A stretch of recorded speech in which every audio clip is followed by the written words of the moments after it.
recording. Okay. So recording started.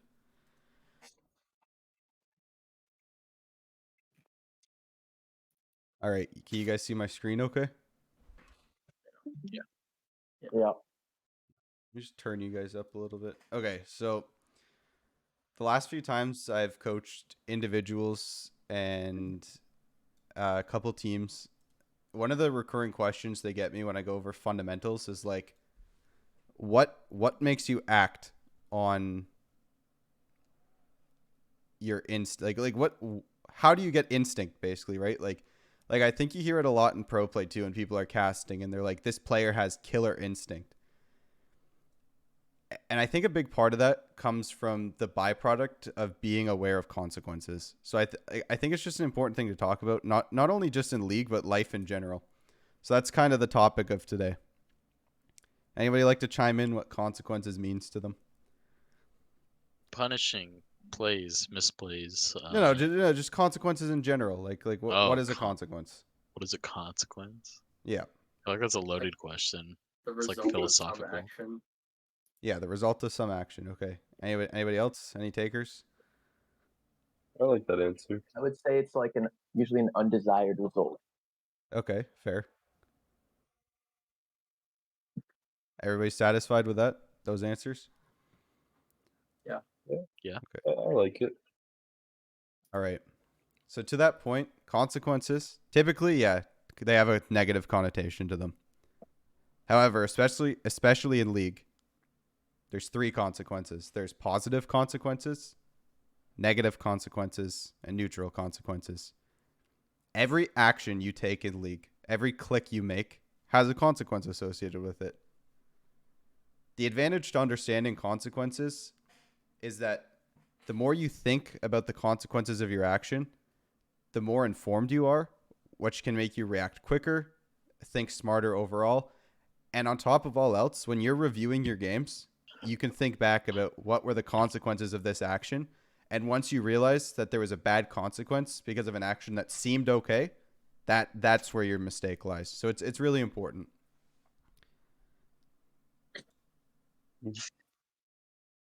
Midgard. There's a quote from Sean Covey. He's like a psychologist. He has a lot of books actually. Funnily enough, this one is on controlling teen behavior.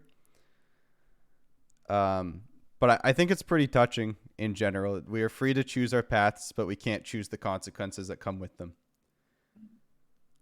So to that point, every action has a consequence. You can choose what the action is, but you can't choose what the consequence of the action is. Sometimes that takes a learning experience to overcome.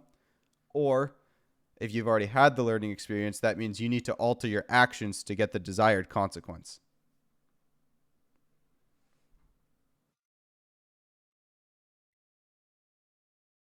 So I give you a cool quote from a psychologist, and you're saying, Chris, what the fuck? I'm here to play League. Okay, so like we discussed earlier, in League of Legends, a consequence is the result of a player's actions. So it can be positive, negative, or neutral. So the example I put here is if you choose to overextend your lane and you get caught out by the enemy team, the consequence is you might get killed, team might lose an objective, you might lose map control, right? Your action was shoving the wave. The consequence of that is that you get ganked. Now, the consequence could be positive as well. A positive consequence could be that you're able to get dragon because you had lane prio. A neutral consequence is that because you shoved the wave, you were able to back, and then your laner was able to shove that wave in roam, right? Neutral. Because overall, there's nothing positive or negative. Going back, great information. Cool. Why do I care? First thing is being able to make informed decisions, as I alluded to. When you understand that every single action you take has a long-term outcome that will create a variable in your game, you're going to be more careful and more selective about which actions you take. A big example of this is everybody here's fought in 1,000,001 drag fights where after it they were like, oh man, like that didn't feel too good. And it could be as simple as just you shouldn't have fought the dragon. And you could look at it as critically as like, oh man, I wish I had had my flash. When you're aware of the consequences, what happens is you realize that in that earlier play where you burn your flash, you say, my consequence of this is we probably can't do dragon anymore. It's not always the case, but being aware of that means that you're more likely to make that informed decision. Where, say it was a gank as a result of you overextending, that was your action. The consequence is you burned your flash, which means later on, it's not likely you're going to be able to help your team get the dragon. Therefore, we should probably consider something else. It doesn't mean other actions can't happen to recoup that consequence, but at the end of the day, it exists. And to that point, the other reason you care is strategic thinking. When you're constantly thinking about the consequences, your brain is literally in like critical thinking mode. And then everything is always going to fit in the bigger picture. You're going to be able to view the game at a high level. And your teamwork is going to be more cohesive because you're always going to be on the same train of thought. Right? Because consequences are objectives. They're things that happen. The issue with actions is you could intend to do something else, but make it seem like you're doing a completely different thing, right? Like, Boss Guy could shove a wave. If we don't communicate, Boss Guy could shove a wave. He wants to roam, but I'm the jungler, and I think he wants to back, right? Two different actions, two completely different consequences. But if we're able to get on the same page, there's more successful outcomes.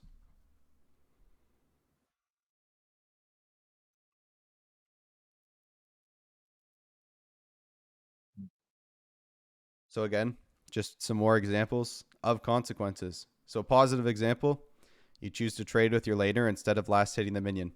You now have a health advantage for when your jungler wants to invade. Right? So the action was you forfeited 20 gold to say take 40% of your laner's health. The reason that's a positive consequence is because their health was worth more than the 20 gold you missed out on, right? And you get to invade with your jungle. Negative consequence is you use your mana to push the wave, your laner holds it, and then you're forced to stay in lane. And you end up losing dragon because your laner was able to rotate to help their jungler. Versus you needed mana, you needed to back, but you couldn't. So by staying, the consequence is you give up dragon. Neutral is you know your opponent's roaming bot, you counter roam top, invade with your jungler. Your bot lane gets double killed, but you kill their top lane, your jungler gets their top side. It's an even exchange of gold. Neutral consequences are least common because a series of actions would have to take place to lead to a net neutral consequence. However, it's important to acknowledge they can still exist. So going to draft here for a second, just to make this maybe slightly more relatable, consequences. Let's look at picking into, say, a Kassadin, right? So let's just look at Kassadin as a pick in general. The positive consequence of picking Kassadin is that he scales really hard.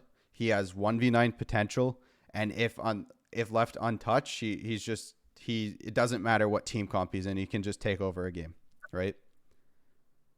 The negative consequences of Kassadin are that he has zero agency, he can't fight early, he gets out roamed, he can't contest early objectives, right?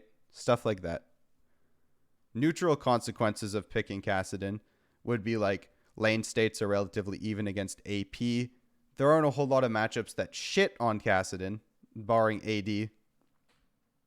And the other neutral thing is you can have a safer time picking him as he's a mid laner. You can afford to pick him later in the draft, right? Makes sense. So now we're going to get to this next slide. So what does it mean? Actively thinking and punishing your opponents. So you can read what's here, but let's think about that Kassadin pick for a second, right? We discussed the positives, the negatives, and the neutrals. The neutrals we just need to be aware of, right? So the neutrals are okay lane states against AP and that it can be picked later in the draft.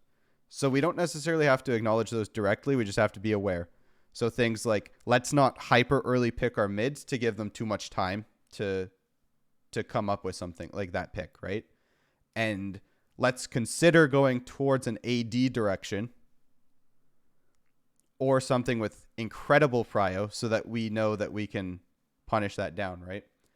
And then the main thing is you want to play into the negatives and play away from the positives. So with Kassadin, he's good into AP matchups and he scales, right? So to play away from that, we would want an AD that can shut him down early. Tristana, Lucian, Zed, all really good picks, right? One of the other negatives is that he lacks wave clear. So if we can't afford to pick something like Tristana, Lucian, Zed, let's pick something that can really, really punish that. So Galio is a really good example because you can shove and roam. Cassio is a situational example because there's hella solo kill pressure, and depending on comps, arguably she scales better. Right? The thought process like that is also what goes into drafting of when you're playing towards the weaknesses and away from the strengths. You're making Kassadin take a chin selfie, right? That's the goal. Right? Shed him in his worst light, and he's not going to perform. He's not going to 1v9.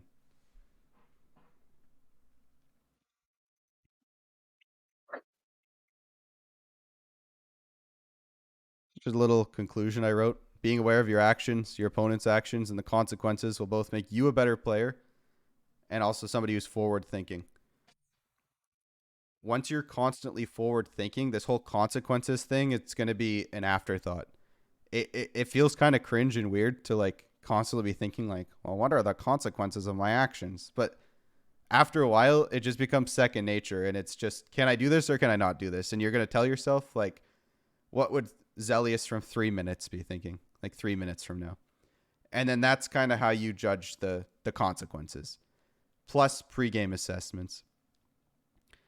And again, summary, capitalize on positive consequences, minimize your negative consequences, and make every action from your opponent a negative consequence. So just to touch on that last point a little bit more, every time your opponent does something that has an impact on the game, you need to think, what can I do to make this the most negative consequence possible? So for example, you notice they backed. My immediate thing when I see my laner back is, did they back on a cannon wave? If they didn't, okay, I'm shoving the fuck out of this next wave. What can I do? Can I roam? Can I invade? What can I do to punish that? Can I get a plate? Right? You need to make that a bad decision. Let's say they did back on a cannon wave. Well, my thought is, do I need to match this back? If not, can I shove this? Am I in a position to shove this? Can I roam anyways and not shove it? Like, am I okay to leave it be? Always have those thoughts in your head of like, how can I make this the most gold efficient play? And if you can do that, then your laner is going to be left with a negative consequence.